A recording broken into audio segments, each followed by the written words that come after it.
시간이 지날수록 정말 실력이 단단해지는 본질에 가까운 학습 방법, 바로 질문 없이 타로카드 흐름만으로 스토리텔링 하는 연습이 왜 중요한지에 대해서 말씀드리려고 합니다. 첫 번째 장점은요, 어떤 테마와 질문에서도 중심을 잡아줄 수 있습니다. 왜냐하면 내 해석에 중심이 있고 그 논리적인 맥락이 있기 때문에 내담자분이 어떤 낯선 질문을 하더라도 당황하지 않고 안정감을 줄 수 있는 상담이 가능해지는 거죠. 두 번째는 오히려 타로 공부량이 줄어듭니다. 보통 타로를 공부할 때 카드 하나하나를 테마별 키워드로 많이 외우는 분들이 많습니다. 하지만 이거는 이제 타로의 원리에도 부합하지 않고요. 또 이런 방식은 이 외운 양에 비해서 실제 적용이 어려워요. 왜냐하면 내가 외운 거 말고는 실전에 다른 게 등장하게 되면 해석에 막히게 되는 거죠. 하지만 이 각 카드의 핵심만 간단하게 파악하고 이 카드 간 연결, 스토리텔링 중심으로 연습을 하면 해석은 훨씬 더 빨라지고 명쾌해집니다. 또 말도 술술 나오죠. 특히 이제 해석을 하면서 이제 말이 떠듬떠듬 잘 나오지 않는 분들, 그게 이제 고민이신 분들 많죠. 왜 그런 거냐면 이 맥락의 논리를 내가 이해하지 못했기 때문입니다. 이 상황이 내가 이해가 됐는데 말이 안 나올 수가 없겠죠. 이제 세 번째 장점, 마지막 장점은 이 타로의 본질, 즉 원리에 부합하는 해석법입니다. 이 타로는 카드 한 장 한 장으로 결론을 보는 게 아니에요. 이 결론 카드 한 장만 보고 결론을 맞추는 방식이라면 굳이 여러 장을 뽑을 이유가 없겠죠. 이 여러 장을 뽑는 이유는 하나의 이야기 구조를 만들기 위함입니다. 즉 타로는 이 카드가 나왔으니까 된다 안 된다 이런 게 아니라 이 카드들이 이어지면서 어떤 이야기를 만들어내는지 그 흐름이 중요한 거죠. 그래서 우리는 스토리텔링 연습이 반드시 필요합니다. 자, 오늘은 현재 방해 요인, 외부 상황, 결론 이렇게 4장의 배열법을 가지고 스토리텔링을 한번 만들어 보고요. 그리고 거기에 이제 다양한 질문을 적용하면서 어떻게 이게 실전 해석의 의역이 될 수 있는지 한번 보여드리도록 하겠습니다. 자, 첫 번째 카드는 컵 2번인데 그냥 딱 보기에 두 사람이 서로 뭔가를 주고받고 있죠. 그러니까 두 사람이 주고받는 상황인 거예요. 그런데 컵 카드잖아요. 그러니까 컵은 감정이죠. 그러니까 마음을 주고받는 상황이다 이렇게 볼 수가 있겠죠. 여기서 이제 표현만 계속 달라지는 거예요. 이거를 교류하는 상황이다 이렇게 볼 수도 있고, 아니면 누군가가 다가왔으니까 이런 상황이 펼쳐진 거겠죠. 누군가가 다가왔다 이렇게도 볼 수가 있겠죠. 등등등 이런 것들을 외우시면 안 된다는 거예요. 이런 것들이야 말하기 시작하면 한두 푼도 없겠죠. 중요한 건 이게 누군가와 새로운 사람과 교류하거나 마음을 주고받는 이런 상황이라는 거, 이 핵심을 우리가 한눈에 그냥 파악하는 게 중요한 겁니다. 제가 이런 말씀 드리면 이렇게 간단한 어떤 카드별 핵심을 가지고 여러 가지 상황에 어떻게 적용하냐, 너무 간단한 거 아니냐 이렇게 좀 비판적인 시선을 가지고 맹목적으로 말씀하신 분들이 계신데 그거는 그 방식이 잘못된 겁니다. 이거는 우리가 이해를 한 거잖아요. 우리가 이해를 했으면 당연히 응용도 할 수 있고 적용도 할 수 있는 건데, 연애에 나오면 마음을 주고받는다, 금전에 나오면 뭐다 이런 식으로 외우는 방식의 습관이 있기 때문에 마치 하나만 가지고 어떻게 적용하느냐 이게 이해가 안 되시는 거예요. 그건 습관의 문제인 겁니다. 중요한 건 핵심을 딱 파악하고 이해를 하는 게 중요한 거죠. 한번 딱 이해를 하고 나면은 외우거나 어렵게 기억을 떠올릴 필요도 없습니다. 자, 그런데 이제 원소 카드잖아요. 원소 카드이기 때문에 이 그림을 읽는 것도 중요하지만 원소, 컵이란 원소 입장에서 보는 것도 중요하죠. 컵은 이제 감정, 마음인데 제가 초급 과정에서도 말씀드렸지만 2번이잖아요. 2번 카드는 A와 B가 동시에 존재하는 상황인 겁니다. A와 B 서로 다른 성질이 같이 공존하는 상황이 곧 2번이기 때문에 마음의 입장에서 봤을 때 뭔가 두 가지 감정이 하나로 이렇게 일치된 게 아니에요. 기존에 익숙했던 감정도 있는데 또 새로운 낯선 감정도 생기니까 두 가지 마음이 공존하는 상태다 이렇게 읽을 수가 있겠죠. 그러니까 이제 원소 입장에서 보면 기존의 마음과 다른 새로운 감정이 생긴 상태고, 또 이게 상황적인 배경 으로 읽으면 또 다른 사람이 나타난 거니까 교류하는 상황이다 이렇게 읽을 수가 있겠죠. 더 이상 없어요. 여기 뭐 이 전령의 신 상징이 그려진 거는 당연히 새로운 어떤 감정이나 새로운 어떤 인물이 나타났다, 전달되고 있다. 이거를 나타내는 어떤 부가적인 상징인 거고요. 결국에는 이게 끝인 겁니다. 여기에 뭐 더 이상 공부할 필요가 없죠. 자, 두 번째 카드를 보니까 잠에서 깨어난 인물이 뭔가 얼굴을 가리고 혼란스러워하는 듯한 이런 모습을 보여주고 있어요. 밤이죠? 밤은 고대 농경사의 기준에서 제가 항상 타로를 봐야 된다 말씀드렸죠. 판단할 수 있는 정보량이 부족하거나 아니면 아침이 밝아오기 이전까지 어떤 변화를 예고하는 시간이다. 이렇게 제가 저희 강의에서도 말씀드린 바 있습니다. 그런데 이제 소드죠. 소드는 이성이자 영향력이에요. 즉 밤이기 때문에 판단할 수 없어서 벌어지는 일이거나 아니면 영향력을 행사할 수 없어서 생기는 모습이겠죠. 즉 판단할 수 있을 만큼 어떤 정보가 명확하지 않기 때문에 두려움이나 혼란이나 뭐 등등등 뭐 이런 감정들을 느끼겠죠. 그리고 아직은 내가 할 수 있는 게 없다고 생각이 드니까 불안감을 느끼는 거겠죠. 뭐 이런 것들 외우는 거 아니죠. 그냥 이 핵심만 이해하면 뭐 몇 시간이고 얘기할 수 있습니다. 이거는 그냥 외우는 거 아니에요. 완드 7번인데 언덕 위에 인물이 높은 데에 서 있어요. 그러니까 어떤 고지를 점령하고 있는 거죠. 근데 거기에서 이제 뭔가 저항하거나 뭔가 맞서 싸우거나 이겨내는 듯한 그런 모습을 보여주고 있습니다.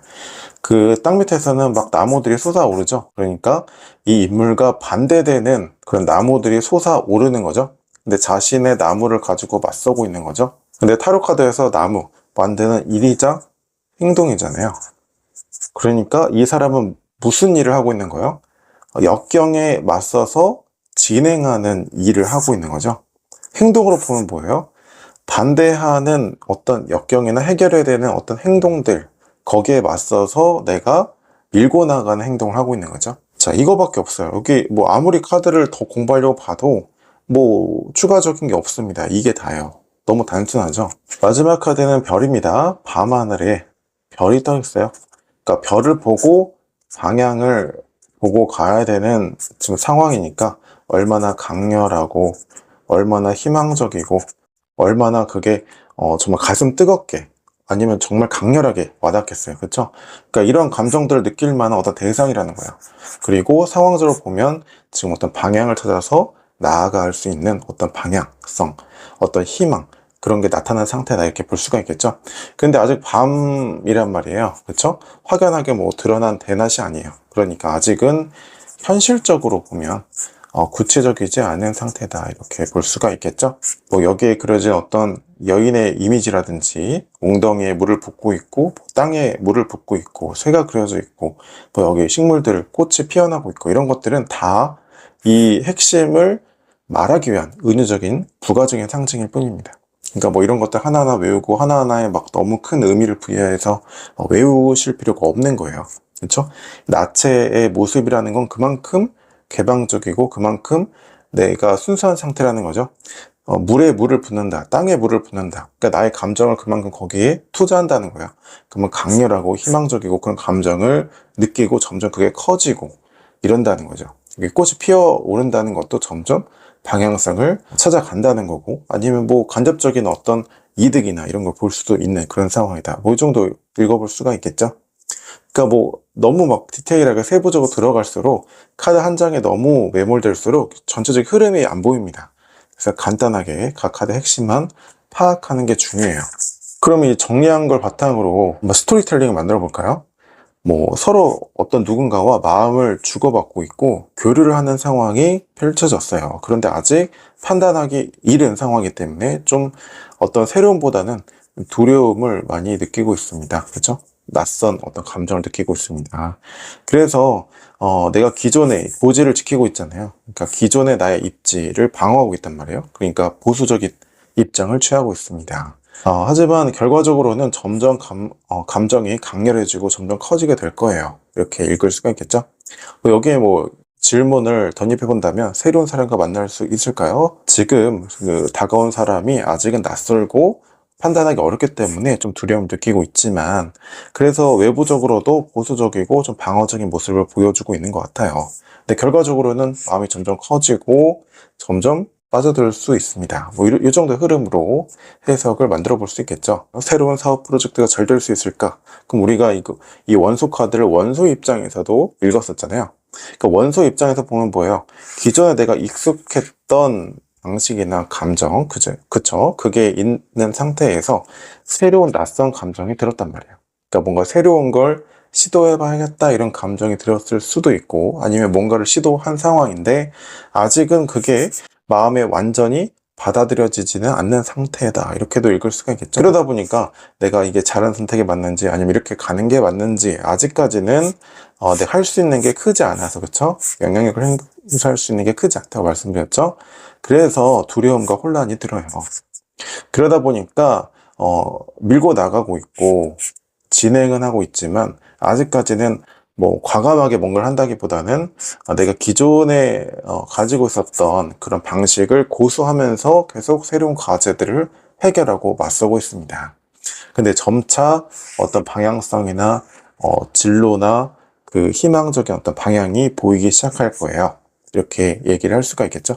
그러면 뭐 이거를 한마디로 추격하면 뭐예요?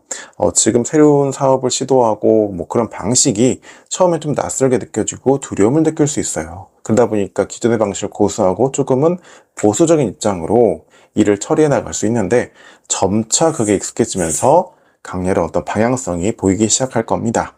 이렇게 얘기를 할 수가 있겠죠. 자, 그러니까 각 카드의 이 간단한 핵심만 파악을 하고 스토리텔링만 만들 수 있으면 어떤 질문이 들어와도 다 매끄럽게 이야기를 할 수가 있는 겁니다. 자, 그럼 이 중에 카드 한 장만 바꿔서 한번 얘기를 해볼게요. 이 소드 9번을 다른 카드로 한번 바꿔보도록 하겠습니다. 자, 여기 카드 더미가 있는데, 자, 다른 카드, 네, 심판 카드가 나왔어요. 여기 관 속에서 일어나는 사람들이 있습니다. 그렇죠? 이게 시체들인데 어떤 나팔 소리를 듣고 깨어나는 거야. 깨어난다. 그런데 이제 시체 입장에서는 본인이 어떤 자신의 의지대로 일어나는 게 아니고 어떤 그 시기나 때를 만났을 때 깨어나는 거죠. 그렇죠? 근데 이 때를 알리는 이 상징이 뭐가 그려져 있냐면 천사가 그려져 있어요. 천사니까 막 뭐 누군가에게 막 잘 보살피고 잘해주고 이런 존재가 아니라 어떤 중립적인 존재라는 걸 말하고 싶은 거예요. 그렇죠? 그러니까 천사는 그냥 공무원이라는 거죠. 공무원. 그러니까 어떤 정해진 때가 오면 그 나팔을 부는 존재인데, 정해진 때가 오면 기존의 관 속에 누워 있었던 존재들이 깨어나는 상황이다. 이게 끝인 겁니다.